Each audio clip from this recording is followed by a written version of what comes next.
It was that time of year again. The NHL Draft.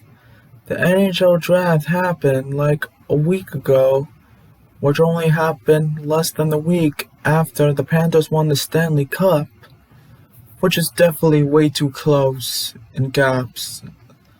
But but the NHL Draft ended and it was interesting. Like we saw Macklin Celebrini selected by the San Jose Sharks. We've seen the Sharks celebrate for Celebrini, and we had surprise picks such as Beckett Seneke picking third overall. Like, he couldn't believe it. Like, there were trades in the draft as well, right into the Spear, which the Spear itself is really cool. But now here's where we talk about the draft picks that the Rangers selected. It starts late in the first round, obviously because we lost in the Eastern Conference Finals. With the 30th overall pick, the Rangers selected a defenseman named E.J. Emery. At first, the offensive production isn't a lot. The most goals he scored in a season is 2. This past season, he only got 16 assists, 0 goals, which isn't a lot. Of course, in the World Juniors for USA, he got 6 assists in 7 games. That alone is good. Now you may think he's a third-parent defenseman at best, but the best part about him isn't his offense. The best part about him is his defense. Like, this past season, Emery was plus 34. Plus 34. Meaning that the majority of the time he is on the ice, his team scores. He has really good defense, a really good defensive defenseman. Like, sure, he is not Stanley Cup champion Gustav Forsland, who was plus 56 this season. Are you kidding? But when the plus minus is high, it is really good. Like, Emery is already looking like a steal. Sure, he is committed to college hockey, but I know once he comes to us, it's going to be excited. And before you ask, no, he is not a relative of the great Ray Emery. Rest in peace to that guy. So then the next pick, the Rangers had no second and third round picks. Like, they traded their second round pick to the Seattle Kraken to get Alexander Wenberg, who now recently signed a 2-year, $5 million deal with the San Jose Sharks. And they traded their third round pick to the Blues in the Vladimir Tarasenko trade, who just won the Stanley Cup again with the Panthers, and is still unsigned. To make things more interesting, the Rangers had the 127th pick, but then they made a trade with the Nashville Predators. They traded the 127th pick and their 2026 7th round pick to the Predators to move up 119.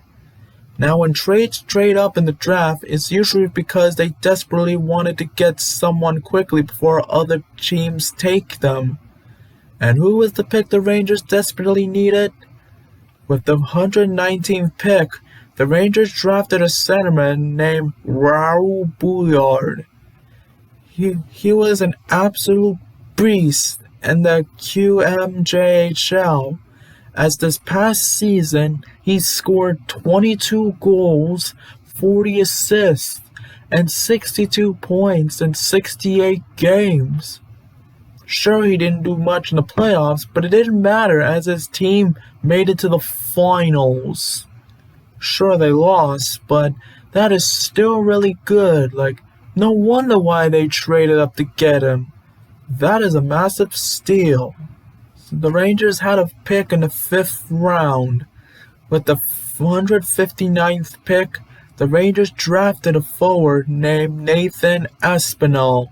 First off, He is 6'7", a giant. Sure, he is not as tall as Matt Rempe or Adam Edstrom or Zdeno Chara, but he's still huge. And this past season with the Flint Firebirds, where Brennan Hoffman played, Espino scored 18 goals, 16 assists, and 34 points in 65 games. That is really good. Like, Hoffman might play with us this upcoming season, so they won't play with each other much. But if Espino gets some time in the preseason, who knows? Maybe he and Hoffman can be on the same line. That would be interesting.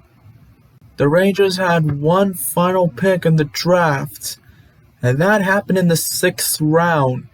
With the 191st pick, the Rangers drafted a forward named Rico Gredig.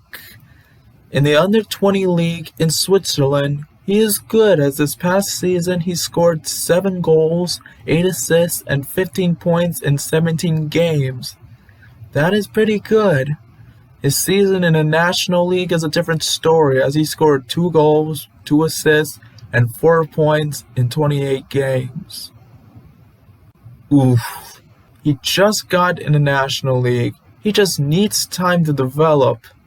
Then he can hopefully dominate like he did before the National League. Now you may be wondering about our 7th round pick. We gave it to the Penguins in a 3-team trade last year's draft with the Penguins and the Devils. So that is it. We only had 4 picks in this year's draft. Shame that it is small, but this draft class is really good. We definitely did well in this draft. So all we need to do is talk about free agency, which I'll talk about in a separate video when the time comes, but it is definitely an interesting one. And I can't wait to talk about what we did in free agency.